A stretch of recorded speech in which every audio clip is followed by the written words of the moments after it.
It may take time for some of you to move the cheeks. Please try this one. You don't need to move your cheeks. Smiling up, showing your upper teeth, it's always showing it, and then curve. Just like this. Do it 3 times. Each time hold it for 20 seconds. You will feel the burning on the cheeks. That is how your muscles are working. So keep holding this position. Just doing this.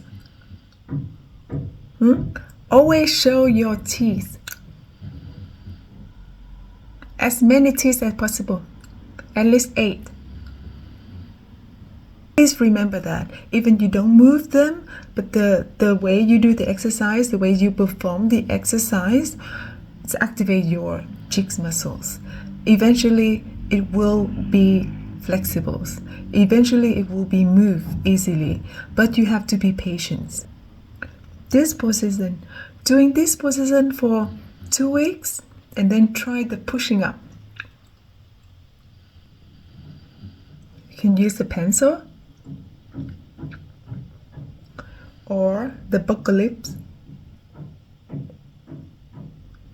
Please remember, you don't need to move the cheeks up and down. That can be the step later, but be patient at the beginning. Start with the easier one to activate your cheeks. Okay, hope it helps.